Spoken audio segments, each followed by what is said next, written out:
You walk into a room and something shifts. People look at you differently. They listen when you speak. They respect your boundaries without you having to fight for them. What changed? Not your clothes, not your job title, not your bank account. You changed the invisible signal you've been broadcasting your entire life. There's a psychological phenomenon that determines how every single person treats you before you even open your mouth. And the terrifying part, you control it. You just don't know you do.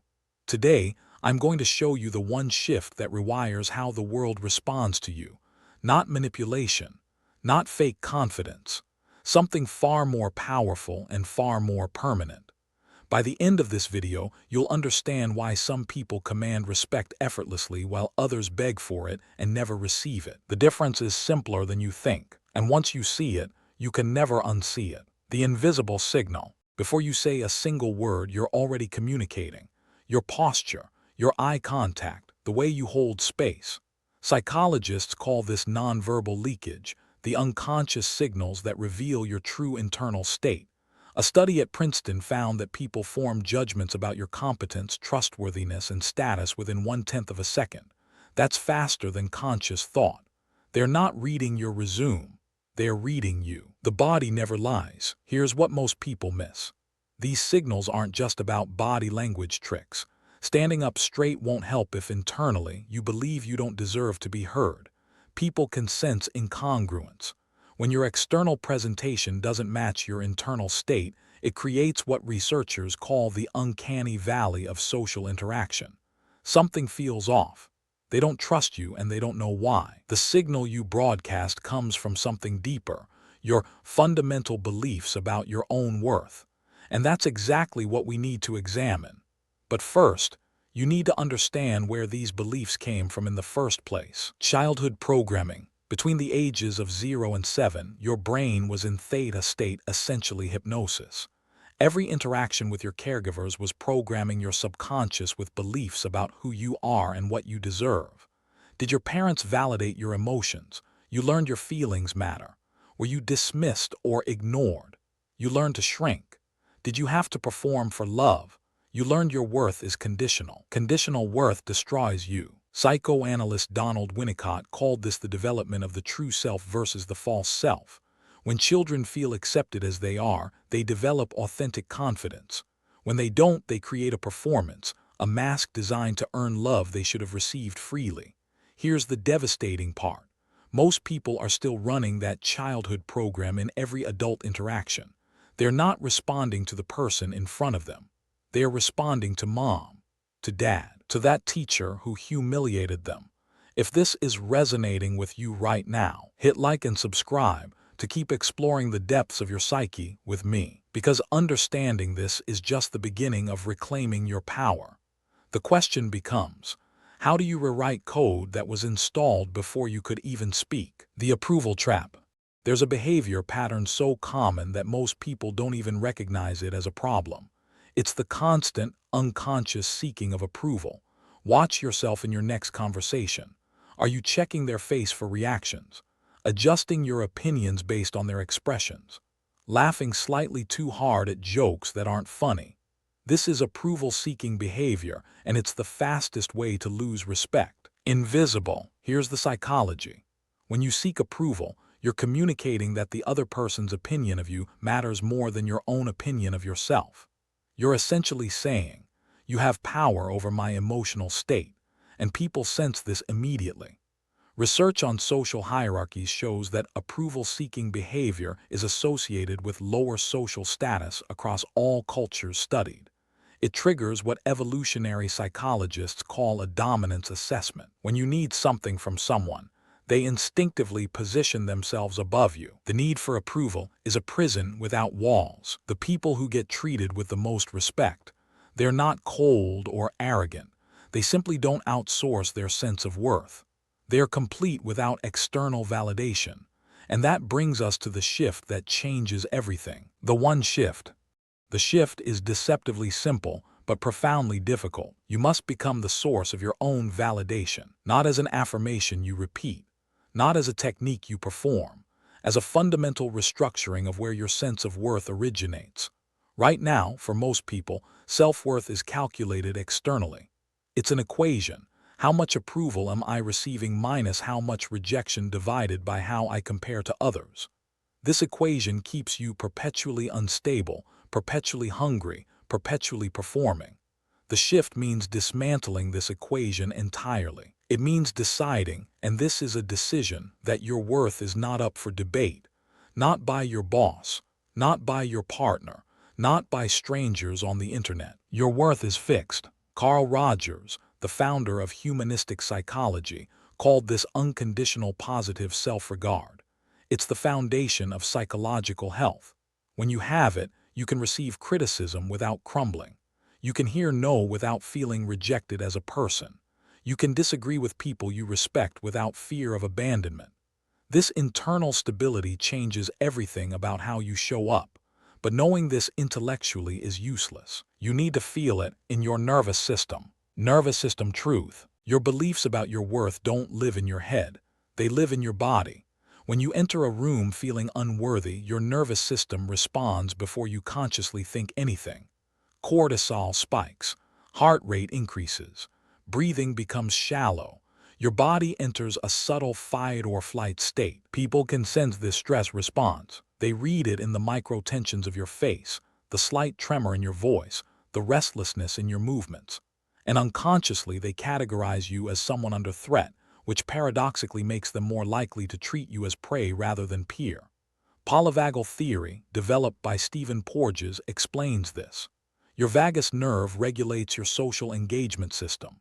When you feel safe internally, your vagus nerve activates, softening your facial expressions, modulating your voice, creating what Porges calls a sense of calm presence. This is what people mean when they say someone has an energy about them. It's not mystical. It's the physiological expression of internal safety. You cannot fake this with posture tricks.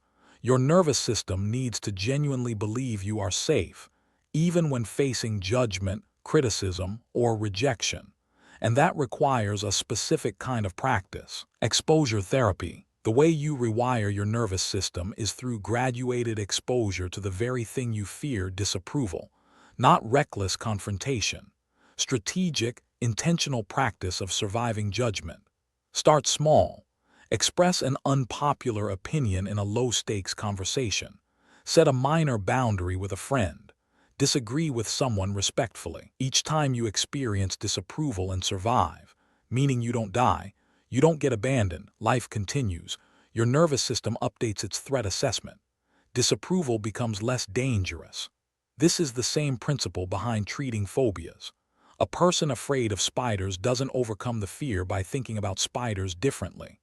They overcome it by being exposed to spiders in controlled environments until their nervous system learns. This is not a death threat. The cave you fear to enter holds the treasure you seek. Your treasure is on the other side of disapproval. Every time you prioritize authenticity over approval and survive, you're building a new neural pathway. You're teaching your body a new truth. This brings us to something even more important: the specific behavior that accelerates this transformation faster than anything else. Boundary alchemy. Boundaries are not about controlling other people's behavior. They're about defining your own. When you set a boundary, you're making a statement not to them but to yourself. You're saying, I matter enough to protect. I matter enough to inconvenience you for. I matter enough to risk your disapproval. Risk their disapproval. This is why boundary setting feels so terrifying for people who struggle with self-worth. It's not the conflict they fear. It's the internal statement the boundary makes. Every boundary is a declaration of value. Here's what research on respect reveals. People don't respect those who always accommodate them. They respect those who have standards. Not because aggression is attractive, but because having standards signals you believe you deserve to be treated well. Standards. The alchemy happens when you start small. No, I can't work this weekend. Actually, I see it differently. I'm not comfortable with that. Each boundary you maintain without apologizing, without over-explaining, without backing down when challenged, you're chemically rewiring your brain's self-concept. You're proving to yourself through action that you are worth protecting. And the strangest thing happens. The people you feared would leave. start respecting you more. But there's a shadow side to this work we need to address. The shadow side. As you reclaim your power, you'll encounter something uncomfortable. Anger. Perhaps rage you didn't know was there. This is normal and necessary. When you've spent years suppressing your needs, accommodating everyone else, abandoning yourself for approval, there's grief underneath. And grief often surfaces first as anger. Jung would say this is your shadow emerging. The parts of you that were deemed unacceptable, your assertiveness, your needs, your no, were banished to the unconscious. As you reclaim them, they don't return polished and civilized. They return raw. You might swing from doormat to aggressive before finding balance. You might set boundaries with too much force, or cut people off who didn't deserve it. One does not become enlightened by imagining figures of light, but by making the darkness conscious. This is part of the process. The goal is not to remain in reactive anger, but to integrate these shadow aspects into a mature assertiveness. Healthy boundaries come from self-respect, not from resentment. Be patient with yourself. You're undoing decades of conditioning.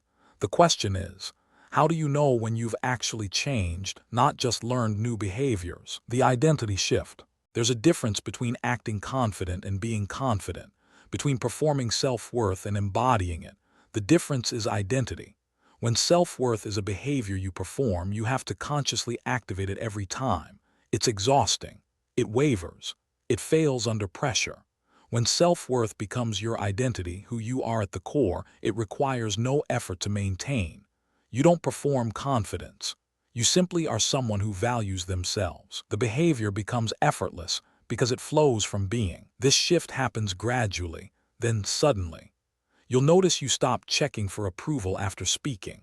You'll realize you disagreed with someone important and didn't spiral for hours afterward.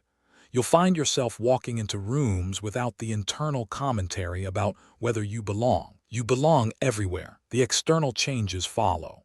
People start treating you differently not because you demanded it, but because you stopped signaling that you expected anything less. Opportunities appear because you're no longer unconsciously sabotaging them with unworthiness signals. Relationships improve because you're no longer exhausting or enabling. But there's one final piece that makes this permanent. Daily practice. Transformation doesn't happen in a single moment of insight. It happens through consistent daily practice. Here's what this looks like in reality. 1. Morning intention.